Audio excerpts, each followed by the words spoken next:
today than what we see typically on the FTWin roster. So today it's going to be Bursty, Kyo, which we know very well from being from FTWin, but then today they are going to have Zeras and Goss playing with them, so I think that'll be a very interesting addition to the FTWin roster.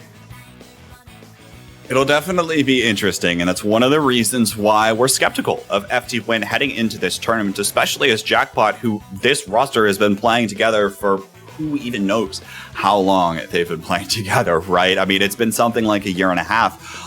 This roster has been very consistent in terms of being at that highest level, and they've recently been, performing incredibly well, in addition. And so it wouldn't be surprising to see Jackpot and FTWin go up against one another, if FTWin was even playing with their completed roster, right? It might be Jackpot might have been able to take a game here, but all of the sudden here, Jackpot's got something to prove against an FTWin roster that might be slightly shaky, especially after the results we saw yesterday in the Inkfarer Showdown event, FTWin going down to DNA, and that was with Shaq. Here, without Shaq, we'll have to see what comes together, how well these teams have been practiced, and how well they're going to play today, because it doesn't matter what everything else says. It doesn't matter what the results say. All that matters is how they play in the next 3 to 5 games. Yeah, it really does. And it's, I think Goss will be a really interesting addition to the FTWin roster, because Goss, I've played against Goss for a while now, and really strong on the Nautilus. That's the first weapon that came to my mind for Goss, is playing the Nautilus, but of course I know that he does play other aggro weapons and other weapons in general, so I could see that being a good mesh for the FTWin roster, being able to have that added aggression for them. And then I don't know what's going to happen. We're going to start out here. Remember, this is another best of 5 set here, so we will be starting out on Splatzone's Macomart, going back to Splatzone's Macomart, which we just got to see on the last set that we watched on stream here, so we will be back. Back to the traditional tried and true Zones Macomart. Real quick, want to shout out a few donations we've been getting. Mr. Rookie, $20, and Miles Foxling, $250. Might be able to get the interns some food down there in the basement that have been cranking out this stream so far today, and all of the social content and everything that you've been seeing on the IPL channels. Currently, we're looking at a projected prize pool of about $940. So thank you all so much for your donations. Of course, !donate in the chat if you do feel so inclined to give some of these players, a chance to increase what they're fighting for. Might boost a little bit of morale here as well. But nonetheless, here we are, Jackpot versus FTWin. We've talked about this plenty. We've seen plenty of things happen as we lead into this tournament, and now it's time to see what happens when these teams are in the arena together. Something else to highlight too is Jackpot playing with .Q today.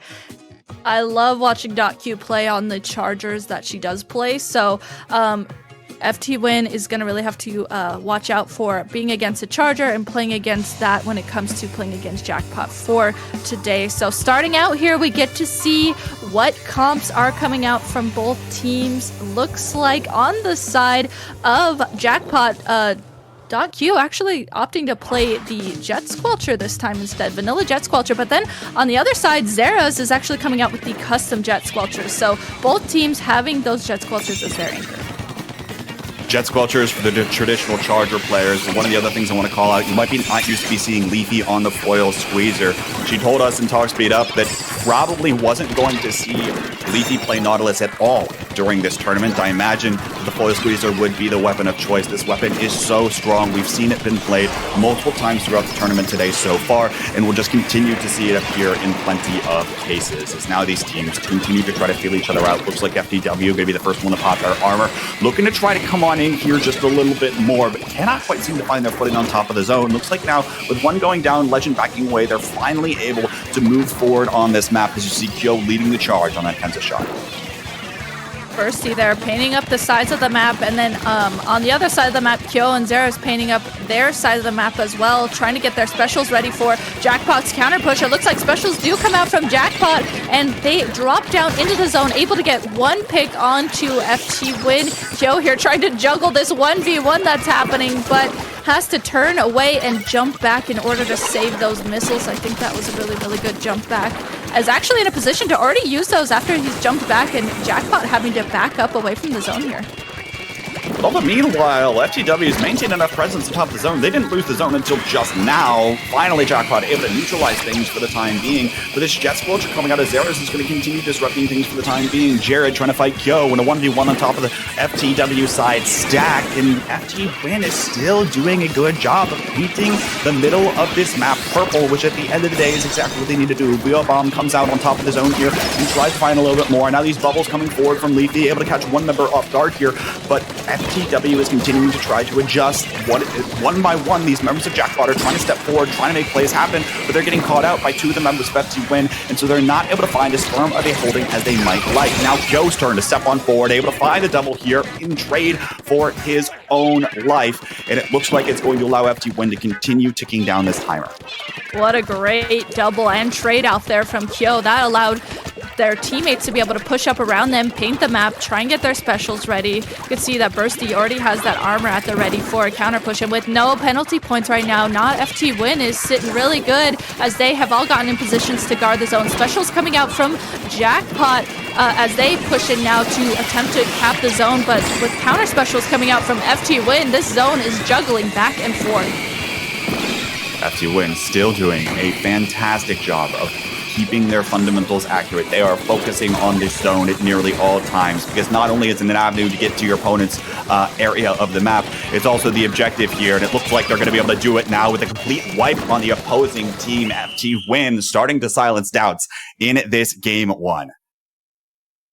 Amazing plays from FTWin there. I mean, they were constantly holding down areas, and like we talked about on the last set that we got to watch, Grape Juice holding down the presence in this zone in particular for Macomart. I felt like FTWin was doing that for this. They were just constantly having presence, making sure that they didn't necessarily get completely wiped and stayed holding areas of the map. That made it that much more difficult for Jackpot to be able to push back into the zone. Interesting thing there as well, and we'll have to see when the stats come up. Zera's with a 9 KA on that Jet Squelcher, 5 Stingrays here as well coming in from Zera's. Holding down the back of the fort for FTW is a player that, they certainly have been practicing with, right, in order to prepare for this tournament. But nonetheless, I mean, able to continue putting out things. And there we see Zera's 2.31 on the KA per minute in the game overall. Still good stuff here to see from FTW. And again, while it might not have been as flashy, it was rock solid. Mm-hmm. Yeah, it was definitely like the most flashy thing I feel like that we got to see was Kyo getting that double and that trade off. But other than that, it was just like they were constantly holding areas of the map, constantly holding the right side of the map, constantly holding their stack, even just holding their ramp and not necessarily letting those areas go. And I think that was so solid of them to just not completely back up and give Jackpot that space. Yeah, absolutely. And, it's just something that when you've played the game for this long at such a high level, it's something that it's ingrained within your blood. Your decision making and the things that you make, it's natural to start backing away and start taking a look at some of the other things there, in order to make sure that you're maintaining your own presence while also making sure that you are completely safe to be able to do that here. So, nonetheless, fantastic stuff. But now, of course, we're heading to the Jackpot counterpick. They're taking us to tower control on Anchovy Games. This one should be interesting to see exactly what comes of this here, because again, FTW was not willing to give away much control. We'll have to see if FTW is going to snowball this one out of control. And one thing that I thought of in particular is you said you were talking about on Talk Speed Up how Leafy mentioned that she was mostly not going to be playing Nautilus. This is a map in particular that I really think of Nautilus and being able to use those inkjets. So maybe Legend will be on Splash per se and be able to use the inkjets on that fan wall. And then on the back wall too, inkjet can be really, really crucial for this map in particular. So that was the first thing I thought of when I thought of tower control Anchovy. Yeah, I mean, It'll be interesting, right? We're used to seeing Leafy on this Nautilus. We're used to seeing that inkjet go up in the sky, able to find a few picks here or there. But Leafy said she won't be playing, so we'll have to see what comes of this now.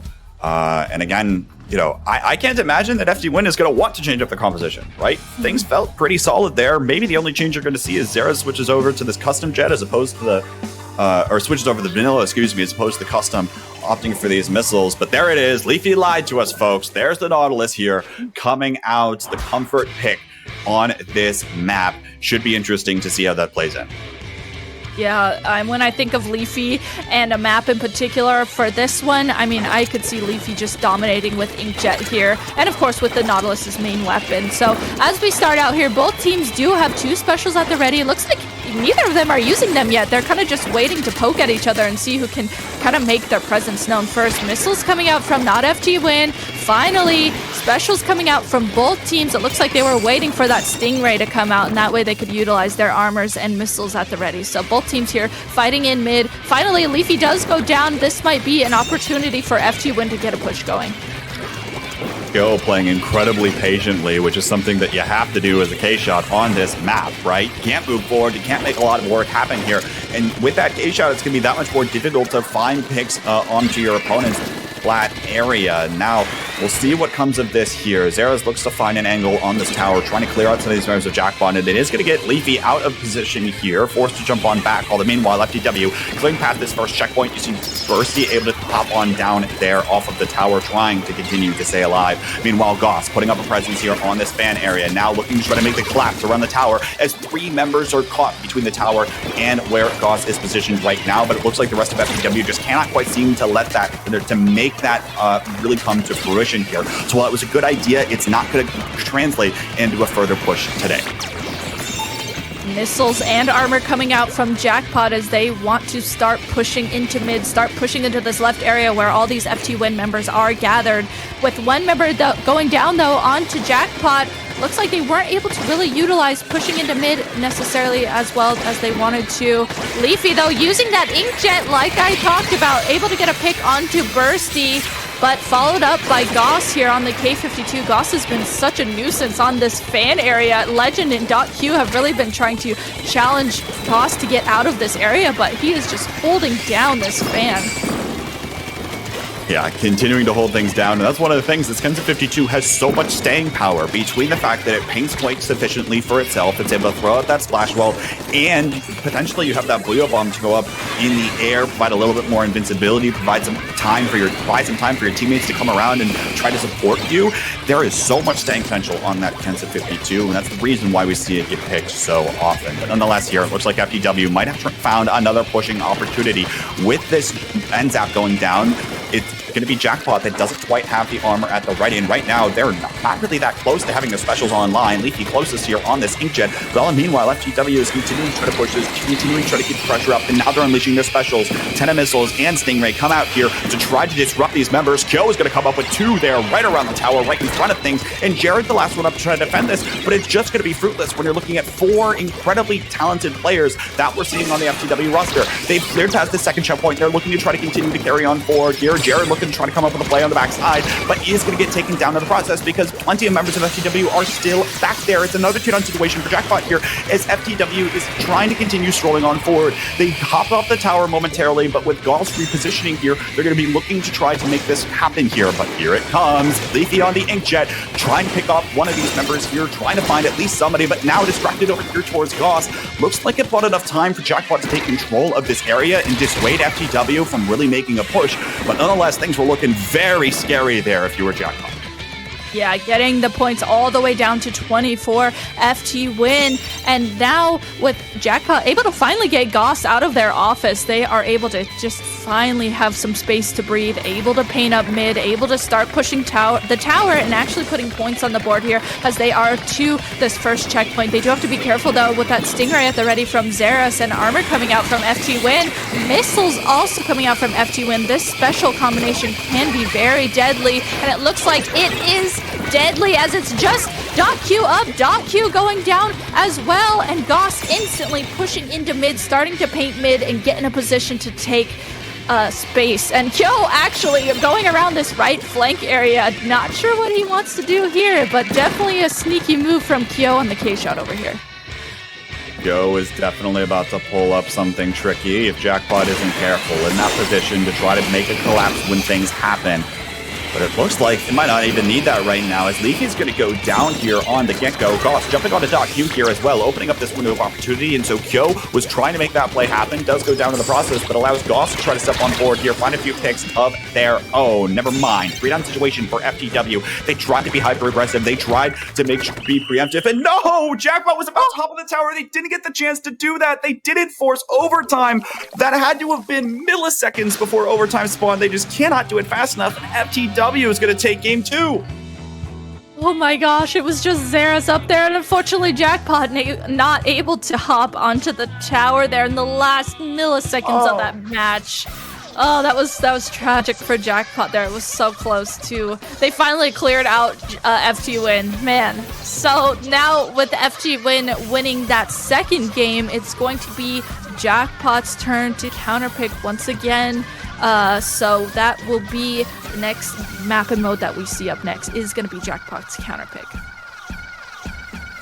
I don't know. Jackpot probably not feeling too good about themselves after that one, if I'm going to be, completely blunt. They've probably been like, man, and, here's the thing, right?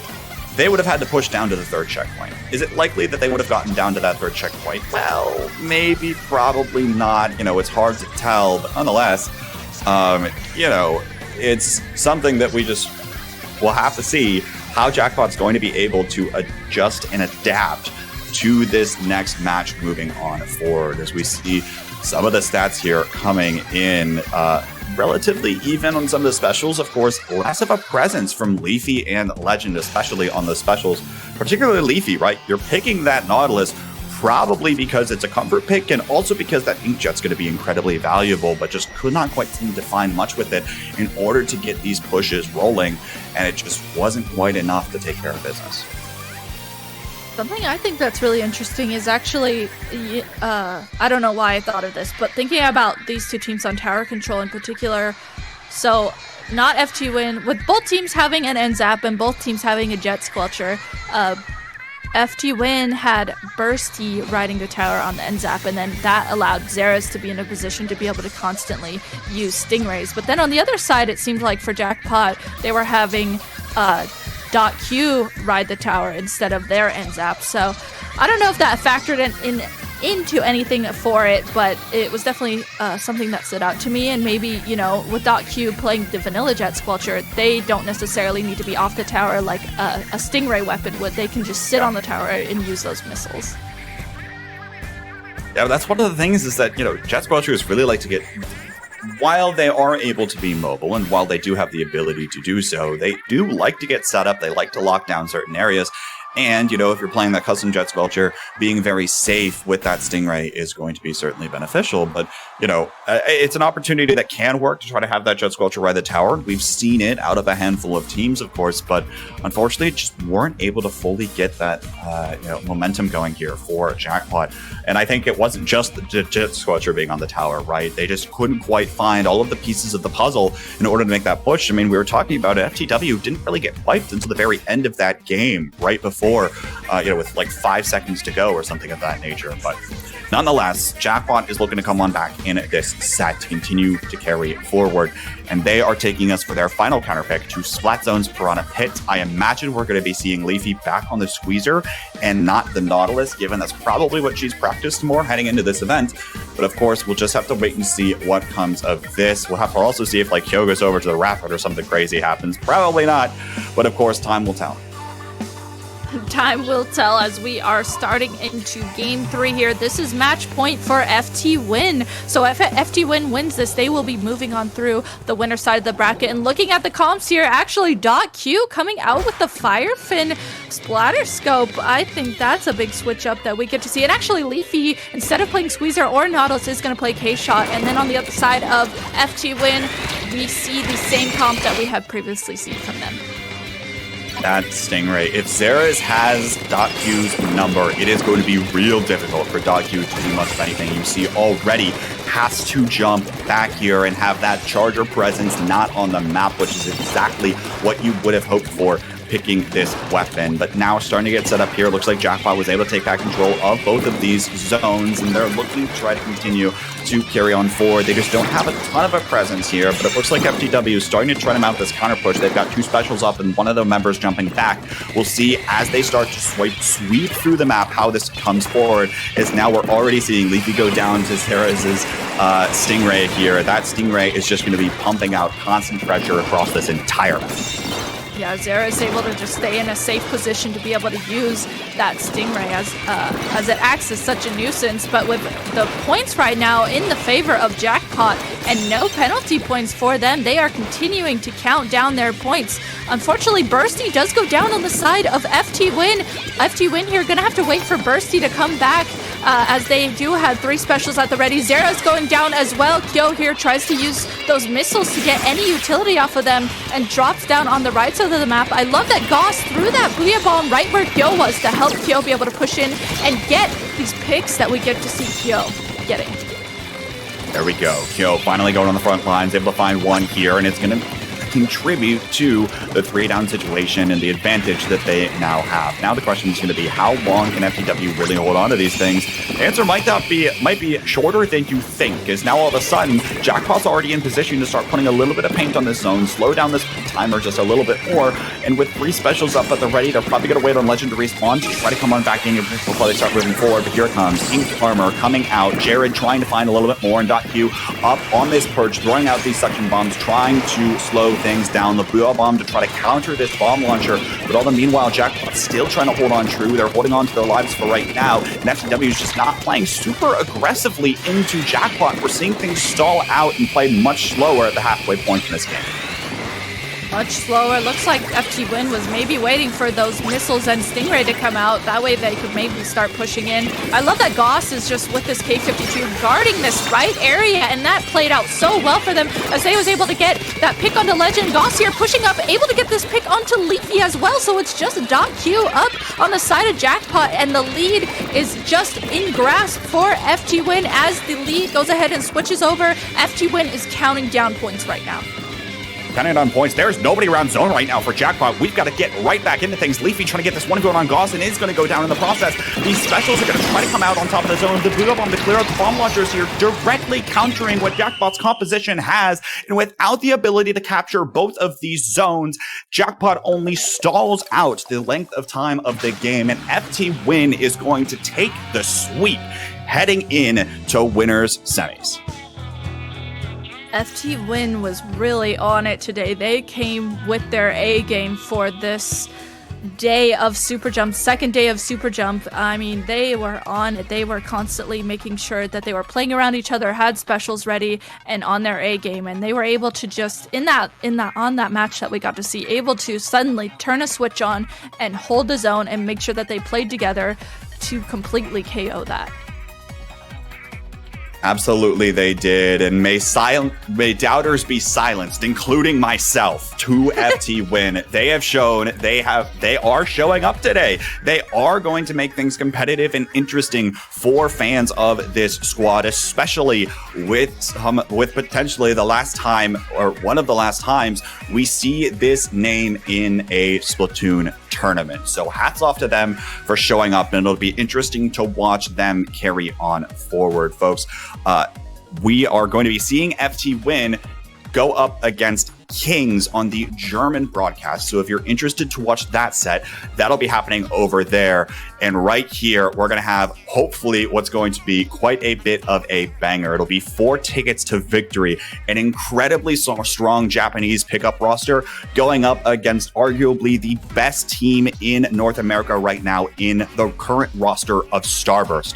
Starburst coming off of a 3-1 victory over Ice Cube. They are separating themselves from the rest of the Western field, and we'll have to see if they can go up against the Japanese squads. So for Kbot and myself, that is going to be it for us. What a treat for us to be here and open up day 2 of SuperJump 2. Kbot, do you have any closing thoughts before we hand the stream over to our next commentators? I do. One of the things I want to talk really briefly about, this is a celebration of the culmination of 5 years of Splatoon 2. Splatoon 2 released 5 years ago to 3 days ago, right? And this is going to be one of the last online majors that we really have for Splatoon 2. So for all of the people that have put forth their heart and soul into making the competitive community what it is, you're the reason why we're here right now. Whether you're a team captain, whether you're a player, whether you're the one staying up until 1 a.m. trying to VOD review your sets, or especially whether you're any other commentators that have poured your heart and soul into your work, whether you're a tournament organizer that is trying to host these events and make them the best possible shows for everyone else to come together and rally around. You all are the reason why we are here right now, and you all are the reason why Splatoon 3 is going to be so much fun coming in to us in just a few weeks. So shout outs to everyone all around that has poured their heart and soul into things here to make these sorts of events what they are. I can't follow up that. Kbot really closed it out good there. That was beautiful. You're gonna make me cry. What a closing thought from Kbot. I mean, it's so true. We've had amazing people here for the community, and I can't say it better than Kbot did. So I guess on that note, that'll do it from us here today. Of course, Barry and Milana are going to be taking over for us here. Stay tuned. The next few sets, you thought the first few sets were wild. The next few are going to be even wilder. It's Starburst versus 4 Tickets coming up next.